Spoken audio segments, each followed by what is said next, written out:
네, 이 시간 국제뉴스 책임져 주시는 선재규 선임 기자 나와 계십니다. 어서 오세요. 안녕하세요. 네, 대만 강진 소식으로 시작해봐야 될 것 같습니다. 우선 오늘 새벽 보니까 지금 사망자가 9명으로 네. 늘어났고요.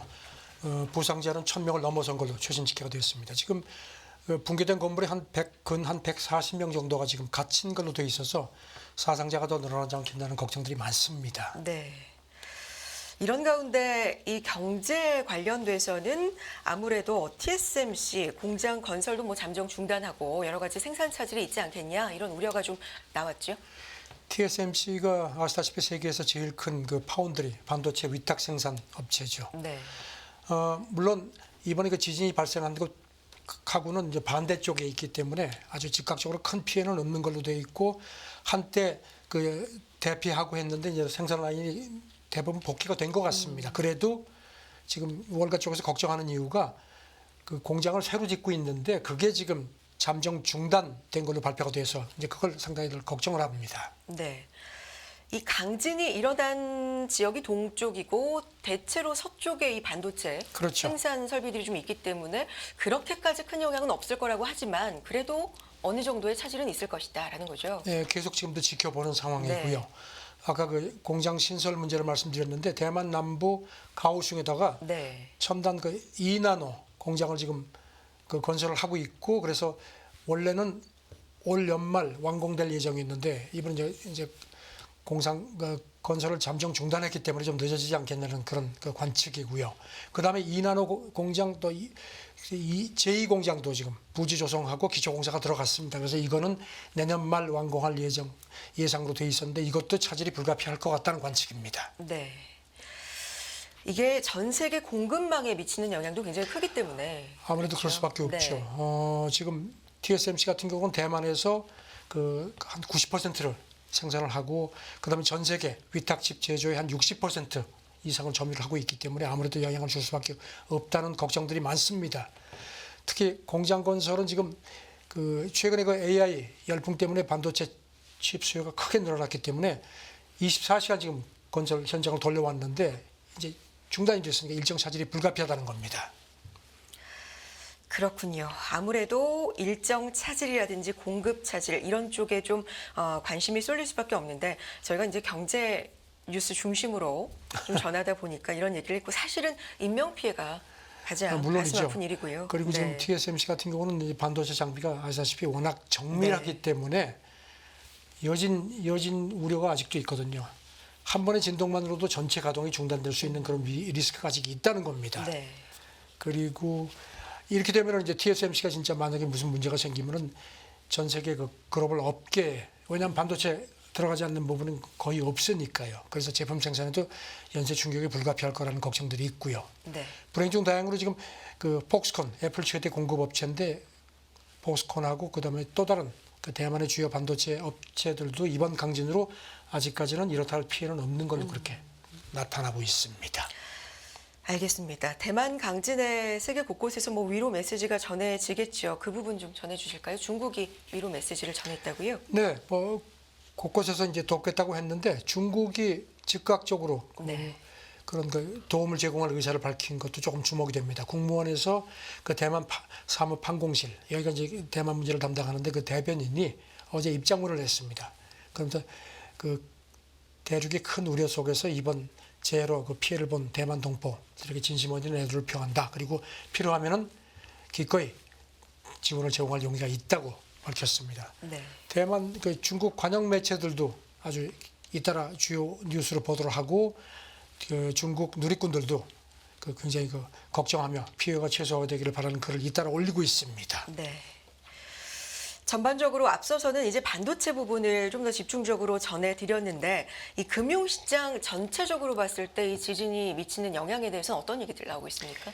이제 이런 반도체 주요 공급원이기 때문에 이것 때문에 또 인프레가 또 불거지는 게 아니라는 그런 걱정들이 좀 있는데 네. 일단 싱가포르 그 브로커 그룹 UOB 쪽 분석은 그런 우려는 있지만 그걸 가늠하기에는 아직은 시기상조다 이렇게 진단을 했습니다. 네. 아까 말씀하신 것처럼 그 타이베이라든가 신주, 타이중 같은 그런 그 진앙지 반대편에 반도체 공장들이 주로 있기 때문에 조금 좀 더 상황을 좀 봐야 된다는 겁니다. 다만 이제 아까 말씀드린 것처럼 대만이 전 세계 반도체 공급의 60% 특히 대부분 고급 반도체를 생산해서 공급하기 때문에 여기 여차 문제가 생길 경우에는 글로벌 반도체 공급망에 충격이 불가피하다. 그래서 이런 인프라 추이 같은 게 주요 걱정이 되는 겁니다. 다만 이제 지금은 화롄 쪽에 이제 피해가 집중돼 있는데 여진이 있을 경우에 걱정을 안 할 수가 없다는 겁니다. 그렇게 돼서 만약에 되면은 글로벌 인프라에 또 영향을 미칠 수 있는 개연성은 있지만 아직은 가늠이 좀 어렵다. 이렇게 좀 신중한 입장을 취했습니다. 네. 더 이상은 희생자가 안 나오기를 바라는 마음은 다 같을 것 같고요. 또 회복도 좀 빠르게 되기를 바라보겠습니다. 그런 가운데 이 대만군이 진먼다오 부근 해상에서 실시하려던 실사격 훈련을 돌연 취소했다. 이건 어떤 내용인가요? 글쎄 이게 뭐 사실은 그저께부터 훈련을 할 예정이었던 걸로 그렇게 이제 보도가 됐는데요. 그래서 이제 이렇게 또 지진이 생겼기 때문에 조금 좀 네. 주목을 받는데 홍콩 사우스 차이나 모닝 포스트하고 대만 언론이 어제 전했는데요. 그저께부터 그 진먼다오 인근 해상 이게 이제 대만이 중국하고 가장 가까운 지역이죠. 그 푸젠성 그 섬하고는 뭐 4km밖에 안 되는 지역인데 여기서 원래 해상 실사격 훈련을 하려고 발표가 됐었는데 이거를 그 전격적으로 취소를 했습니다. 그러면서 대만군 얘기는 악천후 때문에 지상 훈련으로 변경했다 하는데 이게 또 무슨 뭐 좀 중국과의 관계에 어떤 영향을 뭐 뭔가 좀 연계된 게 아니냐는 그런 그 관측들이 있습니다. 네. 중국과의 관계에서 좀 앞서서 뭐 살펴볼 만한 얘기들이 좀 있습니까? 이게 어떤 문제가 있었냐면요. 네. 그 춘제 때 지난 2월 14일 그 진먼다오 인근 해상에서 그 중국 어선이 침몰해가지고 그 중국 그 어부 2명이 죽었습니다. 그러니까 이제 그때 중국이 이걸 빌미로 해가지고 그 지역이 대만이 금지 수역으로 설정을 했는데 그걸 해경선을 집어넣습니다. 그러니까 이제 대만이 발끈해가지고 이제 실탄 사격하겠다고 이제 발표를 했었거든요. 네. 그런데 이거를 전격적으로 취소를 한 겁니다.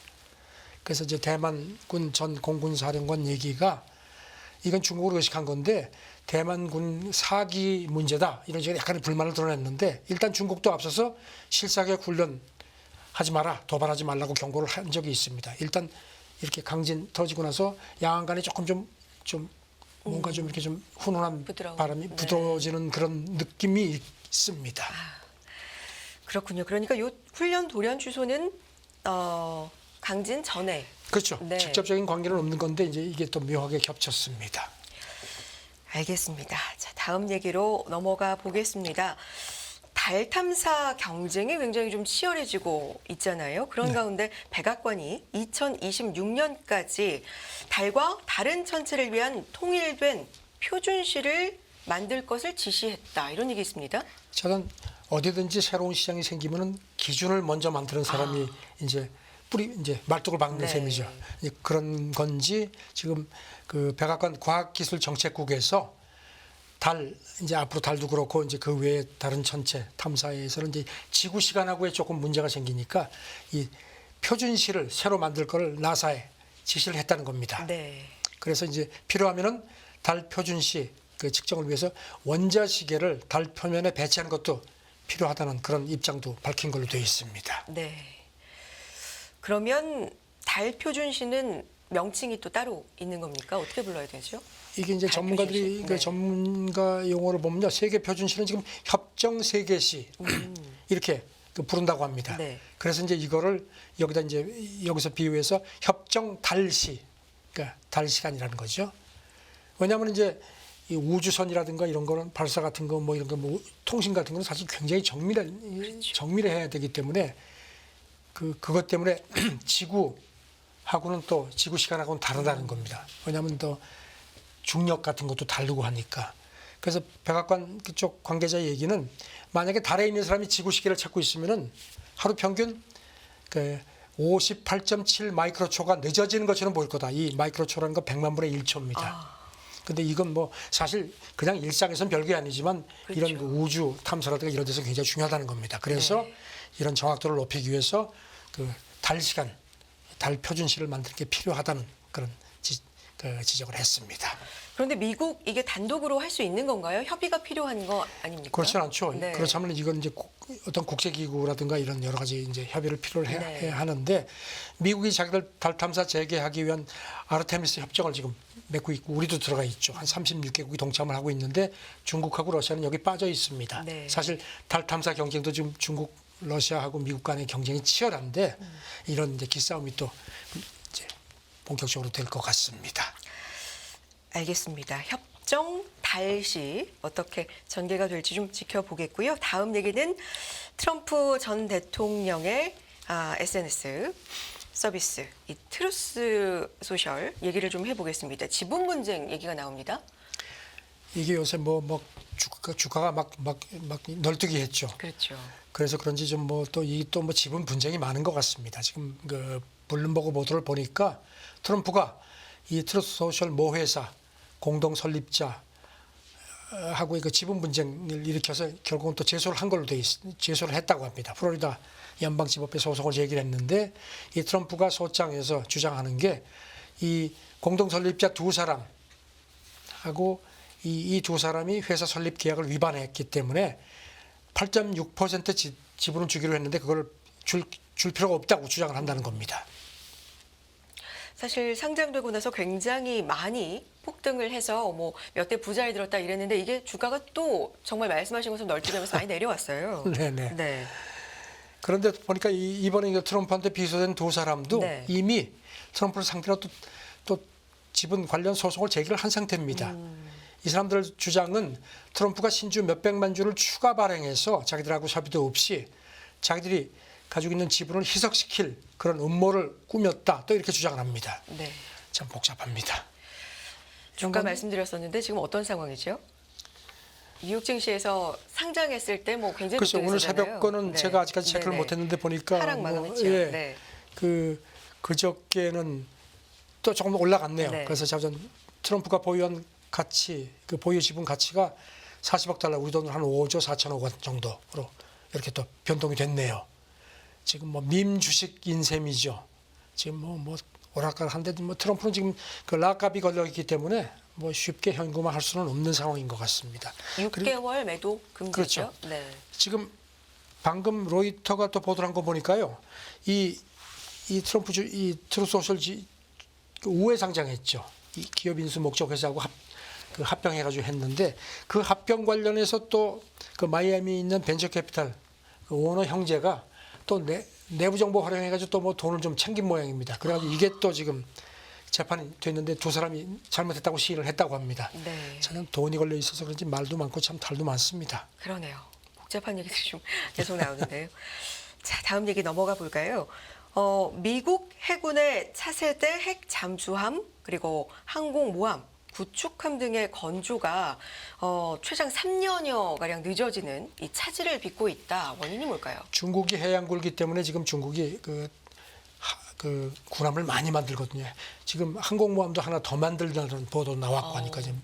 반면에 이제 미국은 조선업이 많이 가라앉아가지고 특히 이제 해군 함정이 많이 노후화돼 있고 해서 네. 그런 얘기들이 전부터 나왔었습니다. 그래서 지금 미국이 해군 업그레이드를 위해 가지고 이제 이렇게 지금 노후 함정해서 이게 지금 이제 취역하지 않고 있는 게 한 1,몇백 척이 되는 모양인데 그거를 재수리, 뭐 수리조선이라는 게 있죠. 그래가지고 뭐 한국이 조선력이 좋으니까 뭐 그걸 또 해야 한다는 그런 그 미국의 그 재계 인사 얘기도 있었는데 로이터 보도를 보니까요. 미국 해군이 지금 차세대 핵잠수함, 항공모함, 구축함 같은 걸 건조하는 이제 지금 이 노동력도 숙련 노동력도 떨어지고 이런 여러 가지 문제 때문에 공급망 차질 같은 것 때문에 이게 많이 늦어질 걸로 그렇게 미국 해군에서 판단을 한다는 겁니다. 원래는 목표가 뭐 몇 년이었는데 그러면 언제까지 늦어질 수 있다 이런 것도 구체적으로 그래서 나오나요? 미국 해군 장관이 네. 지난 1월에 그런 그 뭔가 문제인지를 조사를 하도록 한 모양입니다. 그래서 그 조사를 한 보고서가 나왔는데 네. 그걸 이제 외신이 전했는데 보니까 뭐 핵 항공모함 같은 경우는 원래 2028년에 그 신규 그 항모를 이제 해군에 인도하려고 하던 게 한 2년 정도 늦어질 것 같고 구축함 같은 경우는 지금 뭐 3년 정도 늦어질 것 같다는 얘기입니다. 네. 지금 원래 이 팬데믹 때부터 문제가 있었는데 공급망 차질 같은 거 그다음에 이제 특히 숙련 노동력이 부족해서 그래서 심각하다는 겁니다. 그래서 지금 미국 해군의 그 전력 강화에 차질이 불가피할 것 같다는 그런 진단이 나왔습니다. 알겠습니다. 자, 다음 얘기는 일본 이야기, 경제 얘기로 좀 넘어가 보겠습니다. 엔화 약세로 미국 자동차 시장에서 나홀로 약진하는 좀 호조를 보였다. 분석해 주실까요? 네, 지난 1분기 기준으로 보니까 뭐 제너럴 모터스도 그렇고 우리 기아차도 그렇고 뭐 대부분 이렇게 다 판매들이 많이 이제 1년 전에 비해서 많이 줄었는데 일본은 나홀로 약진했다는 겁니다. 네. 제너럴 모터스 같은 보니까 지난 1분기 미국 시장 판매가 한 해 전보다 한 1.5% 감소. 스텔란티스 같은 경우는 뭐 한 근 10%. 기아차도 같은 기간 2.5% 감소한 걸로 그렇게 비교가 되었습니다. 네. 이 3개사는 작년 1분기 같은 경우에는 미국 내 판매가 아주 좋았습니다. 도요타 같은 경우는 반면에 도요타는 네. 지난 그 1분기에 뭐 20% 늘어났고요. 그다음 특히 늘었다고요? 하이브리드하고 전기차 판매 같은 경우는 뭐 연간 증가율이 36%, 혼다도 17% 증가 그렇게 되어 있고 이제 현대차만 지난 1분기에 미국 판매가 그나마 간신히 한 해 전보다 0.2% 증가 거의 뭐 같은 수준에 머물렀습니다. 가장 큰 원인은 환율이다. 환율입니다. 네. 지금 뭐 아시다시피 뭐 엔화 약세 계속되고 뭐 일본은행이 계속 경고하는데도 지금 뭐 시장에서는 별로 이렇게 안 먹히는 모습인 것 같습니다. 네. 자, 저는 이렇게 남의 불행은 나의 행복이라는 얘기가 생각이 나네요. 대규모의 어떤 굉장히 몇십 년 만에 이 통화정책 변화를 예고를 했음에도 불구하고 좀 시장은 미온적으로 받아들이고 있는 것 같고요. 네, 네. 엔약세는 계속되고 있습니다. 자, 다음 얘기로 넘어가 보겠습니다. 미국의 석학 조지 푸나이 하버드대 석자 교수가 중국이 힘을 숨기는 외교 정책을 성급하게 폐기하고 호전적인 지금의 노선을 채택한 게 최악의 실수다. 뭐 이런 평가를 했습니까? 스토리 궁금한데요. 나이 교수는 그 소프트 파워 이론으로 유명한 사람이죠. 네. 그러니까 하드 파워는 이제 군사력 뭐 이런 것도 경제력인데 그거 말고 어떤 문화적인 힘이라든가 이런 소프트 파워 이런 게 이제 그 나라 그 국력에 굉장히 보탬이 된다는 그런 노선 그 이론을 내세운 사람인데 이 사람이 그 사우스 차이나 모닝 포스트하고 회견한 게 그저께 보도가 됐는데요. 거기서 중국이 지금 그동안에 이제 덩사오평이 이른바 도광량에 힘을 이제 감추고 때를 기다리지 않은 거를 시진핑이 딱 들어와가지고서 이걸 탁 던지고 전랑 외교, 야, 우리 이제 힘 봐, 우리 이렇게 잘 나가 하는 거를 한 게 최악의 실수라는 겁니다. 지난 10년 사이에 그렇게 진단을 했습니다. 네. 구체적으로는 왜 이런 얘기를 하고 있는 걸까요? 그리고 또 중국이 네. 그 금융 위기로 미국이 쇠퇴할 거다 네. 이렇게 판단한 것도 성급했다는 겁니다. 그러면서 중국이 지금 최근에 뭐 자신감 같은 걸 갖는 건 좋은데 이게 지금 그렇게 섣불리 샴페인을 터뜨린 게 중국이 자승자박이 됐다는 그런 진단을 했습니다. 네. 그러면서 그 도광양회 정책을 쭉 가졌을 때는 중국이 이렇게 자기를 내리고 남이가 겁을 주지 않아서 어떤 소프트 파워가 상당히 매력적인 소프트 파워였는데 시진핑이 딱 들어서가지고 이렇게 큰 소리 땅땅 치면서 그런 매력이 다 없어졌다는 겁니다. 그리고 또 이제 그 미국이 중국에 대해서 내린 지난 10년 사이 최악의 결정은 트럼프의 행정 그 보복 관세라고 이 사람이 진단을 했습니다. 네. 반면에 이제 미국, 중국 모두 지난 10년 사이에 가장 좋은 결정을 한 거는 2015년 파리 기후 협약에 합의한 거다. 이렇게 또 지적을 했습니다. 또 계속해서 이 교수의 얘기를 해보면 중국이 미국을 경제적으로 따라잡을 가능성이 높지 않다. 좀 민감한 얘기인데 이것도 했네요. 네. 경제적으로 괄목할 성장을 보인 건 맞지만 이제는 중간소득 함정 이런 문제에 직면했다. 그러면서 네. 인구 노동력 감소, 생산성 저하, 국유기업 다시 장려하는 것 이런 것 때문에 과거처럼 고성장으로 돌아갈 수 없다는 겁니다. 그리고 대만 침공 얘기를 자꾸 하는데 그것도 너무 과장된 거라고 자기는 본다. 이렇게 진단을 했습니다. 알겠습니다. 조지 푸나이 교수의 중국에 대한 언급 좀 정리를 해봤고요. 마지막으로 테일러 스위프트 얘기를 이 시간에 좀 가끔 해드리잖아요. 포브스 억만장자의 합류가 됐네요. 2024년 네. 새 억만장자 명단에 들어갔습니다. 그리고 오로지 노래하고 공연 수입만으로 10억 달러가 넘는 부를 축적한 그 세계에서 첫 음악인이라고 했습니다. 지금 작년부터 전 세계 5대륙 도는 그 에라스 투어 공연하는데 10억 달러 정도를 번 걸로 지금 집계가 됐습니다. 네. 이제 뭐 곧 또 새 앨범이 나오는데 또 한 번 빌보드 차트를 휩쓸 거다 그렇게 전망이 되는데 35살입니다. 참 대단한 친구입니다. 대단하네요. 네. 오죽하면 경제를 움직이고 이 국제적인 경제에서도 테일러 스위프트 얘기가 너무 많이 나오잖아요. 네, 억만장자에 근데 합류했다는 소식. 바이든을 이렇게 좀 은근히 지지를 하니까 트럼프가 굉장히 싫어하죠. 알겠습니다. 여기까지 국제뉴스 듣겠고요. 선재규 선임기자 함께했습니다. 고맙습니다. 감사합니다.